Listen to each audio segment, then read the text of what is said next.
What's up guys, it's Nacho here. Welcome back to the last Football Impact video of the season. Yes, we're at that stage where the football's dead, it's gone, it's season's over, we can pack our bags and look forward to the World Cup. But yeah, we've got one more video to talk about, which is the last. It's quite sad really, the last video I'm going to be in the Football Impact for season 1 this year. Quite sad. But anyway, let's see what happened this week. The FA Cup final was atrocious, boring, but Chelsea just did enough. Inter Milan came back from 2 goals down to get Champions League football and win 3-2.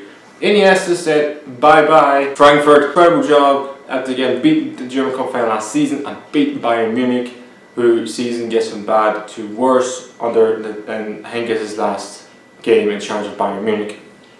And also Lyon get Champions League qualification with Monaco after Memphis Depay masterclass hat-trick and Monaco Frash Trois. I'm going to kick off with the FA Cup, but I said Chelsea won 1-0 in what was the worst FA Cup finals I've probably ever seen in my life. It was atrocious. Chelsea just won the FA Cup because Phil Jones does not know how to defend, and yet he's in the England squad. And guess who England playing in the World Cup? Oh, that's right, fucking Belgium. So you're going to see a lot more of Eden Hazard and Phil Jones in the summer.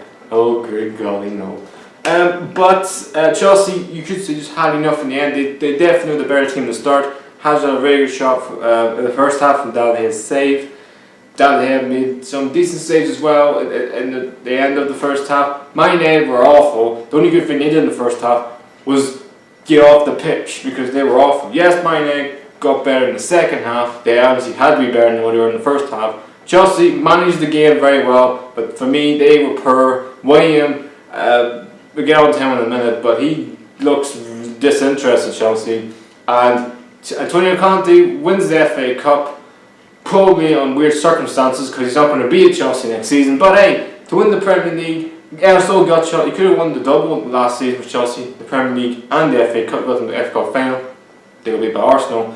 But to win the FA Cup and the Premier League in 16 months is not half that bad for a manager, for Chelsea, who single-handedly don't give managers any time if you don't win the Premier League or get top 4. You have a job. So I'd be shocked if Antonio Conte's there next season. But then again, we don't know what's going on with Chelsea because Chelsea sort of sack managers and then keep managers. We don't really know, but I don't think he'll be there next season. As for Man United, Mourinho said in his post-match press conference at the end of the game, the better team lost.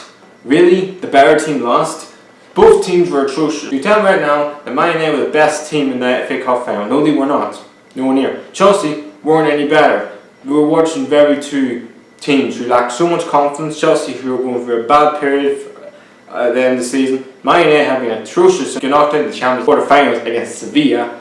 And it doesn't really surprise me that Mourinho's now, oh well, we're the better team. Oh well, I didn't play Lukaku because Lukaku was injured. Stop slating players and just go out and show it. I'm fed up with Mourinho, and this is a big statement for me. I'd be shocked if Jose Mourinho is the manager of Manchester United before December. I'd really be surprised if he's Man United manager by the end, because for me, you all know in the first season it just dips. I don't know what it is with Mourinho. For me, Man United have a big summer plan for them. They're going to spend more money. They're going to buy more players. But for me, they may need a new manager because I don't think Mourinho is the manager for Man United. They finished second this season, which is more than they did last season. They haven't won a trophy this season. Last season they won 2 trophies. So it's been a very bluff season for them. Chelsea won the FA Cup. Was it a great final? No, it wasn't. The other cup final was between Bayern Munich and Eintracht Frankfurt. Frankfurt played an absolutely incredible game. They thoroughly deserved to win the game. They took the lead in the game thanks to bad defending from Bayern Munich. Yes, Bayern Munich got a goal back from Lewandowski, even though it's deflected off the Frankfurt player. But then again, the controversial moment of the game. I know Frankfurt took the lead 2-1, but the controversial should have been a penalty for Bayern Munich. Yes, it should have been. They even went to VAR, and even the VAR didn't know it was a penalty or not. So, and then from that VAR moment, Bayern Munich had a corner. Frankfurt get the ball, go up the other end, and make it 3-1.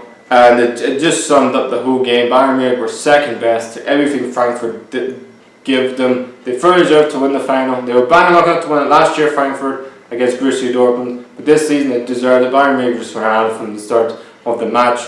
Probably Don't know what's probably aging squad, maybe some injuries coming back to haunt them really. But Frankfurt deserve it, and Kovac, who's now going to leave Frankfurt, a little parting gift. Oh, I got you into Europe. You won a trophy the first time in 30 something years.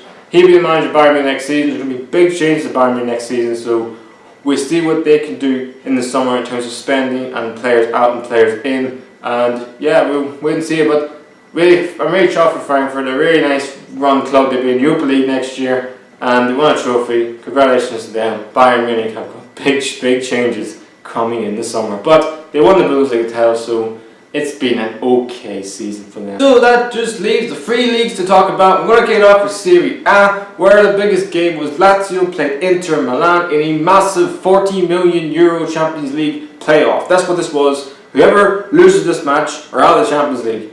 And Frank thought, what a game it was. Lazio, in the first 75 minutes, were the better team. They took the lead in this game, all down to Perisic, who pretty much just heads it in his own net. The shot hits him in the face and he puts it in the net. Then Inter Milan going to go back. All I can say is bad defending from a corner, even though the goalkeeper got injured. But then again, it was a goal. VAR also cleared that up. It was a goal. Then Lazio took the lead again thanks to Felipe Anderson, who scored a very good goal. But Laic put a beautiful ball into him, and Inter Milan's defending in this whole game was atrocious. But a really good finish from Felipe Anderson. He made it 2-1, and then that was half time. And then you thought, okay, Lazio are in control. They really are in control of this game. They bossed in this game, and then the game changed by bringing off Ciro Immobile, the man who's been single-handedly giving Lazio every bit of life this season to get Champions League football. He was a top goal scorer. We'll get on to who was the top goal scorer in a minute. But he was top goal scorer, and you take him off, and you bring on a centre-back. Why the hell would you do that? And guess what happened? Inter saw that and made changes. Brought on Eder, brought on the youngster for Inter Milan, looks a real player. And they went forward, and then the manager made more changes, and then just brought on Bastos, and it didn't make any sense. And then, so out of nothing, Inter could have had a penalty from VAR, which wasn't a penalty, but they got a penalty anyway from the guy who's going to beat Inter Milan next season. What's his name? The Lazio defender, Inter Milan next season. Gives away a stupid foul on Icardi, and Icardi, is joint top goal scorer for the captain Capineri, 29 goals for Immobile, and then that's not all. Lazio get a sending off from Laic, 2 yellow cards, and that's not all. Inter go up the other end and get a corner, and they got the winning goal, and it was just the weirdest bonkers game I have ever seen in Serie A. Serie A this season has been one of the best leagues to watch. For attacking, defending, it's just been all over the place. It's one of the best things to watch this season. We had a title race in Serie A until the end. We've had some incredible football matches, some incredible games, some incredible goals, and it's just been incredible to watch this year. Lazio missed out. You could say bottled the Champions League football, bottled Champions League. Inter Milan will be in the Champions League for the first time since 2012. It's a long time since Inter Milan have been in the Champions League, and he may at this Champions League. Getting Champions League, probably may even keep Icardi, who has scored 79% of their goals this season, which is absolutely ridiculous, and that's why I know I gave Immobile, I said whoever gets 4th and top goal scorer is my Serie A player of the year. Right now, it's Icardi. Simple as that. Without Icardi, Inter Milan are not even in the top 10, because he has single-handedly kept Inter Milan top 4 this season. What an incredible player. I'm looking forward to seeing him do it at the World Cup. As for Lazio, the only way I can say is, you guys fucked up. I don't know how the hell you've dominated the whole game and somehow don't get top 4. I just don't get it. I don't fucking get it. Now out of the way, we had the relegation to talk about as well. Splat get a massive 3-1 win against Sampdoria, but it didn't really matter to them. It was all down to Crotone. Couldn't they beat Napoli? No, they couldn't. They got beat 2-1 against Napoli. Napoli ended the season high. Milik get a goal as well, so really happy for him to get some fun going to the World Cup for Poland. But Crotone are relegated because they didn't get a win. Splat won, Udinese won, Kiev also won, so they really were dead. So that means I thought only Crotone, they get relegated because they couldn't beat Napoli, which the rest all won, which means they're relegated and they will join Hellas Verona and Benevento in Serie B next season. And last game was It's sort of a shootout between AC Milan and Fiorentina, who will get 6th. AC Milan will finish 6th this season after an impressive 5-1 win against Fiorentina. Çalhanoğlu was absolutely outstanding. He scored an absolutely blinding free kick. He set up some really good goals. Bonaventura scored an absolute peach of a goal. And Fiorentina, I don't know what they took the lead in this game thanks to Diego Simeone's son, who scored. He looks a real player for the future. But Fiorentina is down to the whole game. They pretty much run their holidays, packed up, relaxing and sunbathing. But I don't know, they were awful for Fiorentina. When AC Milan got the second goal, it all downhill for them. But a massive win for AC Milan. I don't think Gattuso will be there next season. Looks like the right reports is between Antonio Conte or Ancelotti, who's going to be the next AC Milan manager next season. Gattuso's done a very good job at AC Milan. They got them top 6. They will be in Europa League next season. And they've had an alright season. They've had a very good end to the season. Terrible start to the season. But they've definitely improved under Gattuso. This is how the Serie A table looks for the 2017-18 season. Juventus top 95 points after their win against Hellas Verona, and Buffon lifts the trophy for the last time at Juventus. Napoli with their win will finish 2nd on 91. Roma on 3rd on 77. Inter with that win go above Lazio in the table on head-to-head because they beat Inter this season, and the first game of the season was a draw, so they go above on head-to-head on 72. Lazio 5th on 72. AC Milan will be in Europa League on 64, and Atlanta will get into the had to go into the playoff on 60 points near 7th. Fiorentina, Torino and Sampdoria all miss out and are finished in the top 10. And at the bottom is Sassuolo, Genoa, Chievo, Udinese, Bologna, Cagliari, Splat all stay up. Crotone, Hellas Verona and Benevento will be in Serie B next season. So guys, this is what happened this weekend in La Liga for the last week, and where Barcelona get a 1-0 win against Real Sociedad thanks to Coutinho's world-class amazing goal like he always does. He always scores those incredible goals out of nothing really. But it's all down to Iniesta. He got an amazing send-off. He was one of my favourites. He's one of my all-time greatest midfield players I've ever seen. He was exceptional in that game. The pass and the movement, he's just got it. Even though he's sort of come to the end of his career, he's still got it. He's one of the greatest midfield players we've ever seen of his generation. What an absolute talent, what an absolute player, what an absolute legend he has been for Barcelona.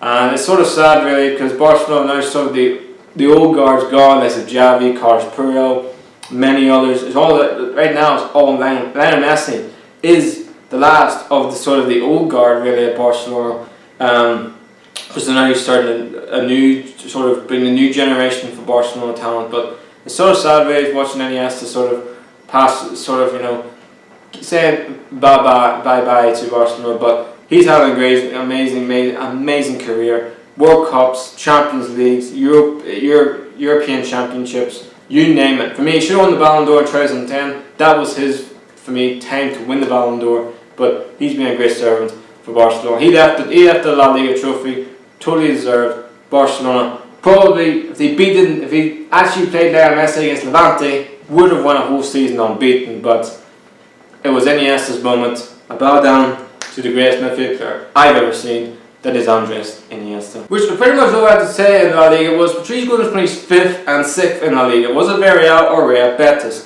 Well, Villarreal will finish 5th after their 2-2 draw against Real Madrid. They came back from 2-0 down thanks to Gareth Bale and Cristiano Ronaldo's goals. And then in the second half, they took off Navas and brought on Zidane's son, who was in goal. He gave away 2 sloppy goals. I don't know what he's doing for the second goal. But Villarreal did enough just to get 5th this season because Real Betis got beat by Leganes 3-2. So not a very good end of the season for Real Betis because they drew 2-2 against Sevilla last weekend. So they should have finished 5th Real Betis, but they've had a very good season. They will finish above their arch rival Sevilla for the first time in so many years. So good luck. So they totally sort of. They had a good season. They'll be in the Europa League next season along with Villarreal. So they've had a very good season nonetheless. Which just left to talk about Fernando Torres says bye-bye as well. There's a lot of people saying goodbye this season. Incredible end of the season. Torres will be saying goodbye to Atletico Madrid. He scored 2 goals in their 2-2 draw against Eibar, and sort of a great send-off, really said. It was a very emotional Torres because he is part of Atletico Madrid's history. He's the youngest ever captain, the youngest ever goal scorer. He's won everything. You know, won the Europa League, first time he's ever won a trophy at Atletico Madrid, so you can totally see it really meant something to him when they won the Europa League. That's in midweek. So massive, what a player he's been. People say, oh, he flopped at Chelsea. Look, he's still a great, incredible player at Liverpool. Also, even for Spain in terms of his national level, and Atletico Madrid, he's had a great career, and looks like he may be going to MOS, maybe China. So yeah, amazing career he's had at Atletico Madrid and in Europe. So this is what La Liga looks after the 17-18 season. Barcelona are champions on 83 points. Atletico Madrid will finish second. Real Madrid third. Valencia are on the Champions League, and they'll all be in the Champions League group stages next season. Villarreal, Betis will finish 5th and 6th and get Europa League qualification. Sevilla will go in the playoff because of their 7th spot. Getafe, Eibar and Granola will be in the top 10. And about Espanyol, Real Sociedad, Celta Vigo, Alaves, Levante, Atletico Bilbao and Leganes all safe for our season. Depor, Las Palmas and Malaga have been relegated for some time now, and they will all be in the Segunda division of Spanish football. Which all we have to talk about is the last league, Ligue 1. Where we just had to talk about the Champions League places and the relegation spots. We're going to start with the Champions League places, where Monaco will finish second this season after thrashing Troyes 3-0, so they get a routine win, which meant Troyes are officially relegated and they're officially going down after being promoted last season. They go straight back down this season. Marseille won 2-1, but didn't really matter because Lyon beat Nice 3-2. Nice took the lead in this game thanks to Pella. Balotelli's put in an unbelievable pass. But the result down to Memphis Depay, his hat-trick. He has been in absolutely sensational form since the start of the year. He is one of the he's going on so much a hot streak right now. His form is right up there.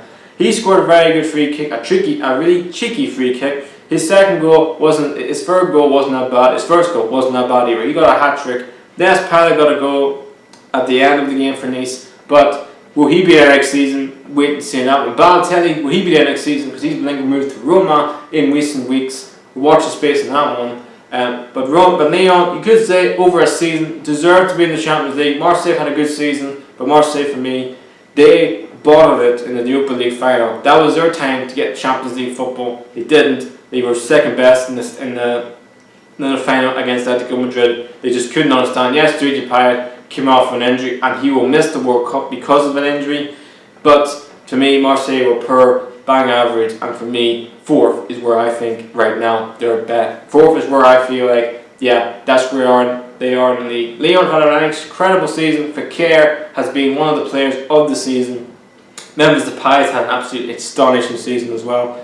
But you expect PSG, Monaco and Lyon, I think, are the 3 best teams in France. Marseille just behind. Also, Toulouse will be in the relegation playoff. They will play Ajaccio, which is I think midweek.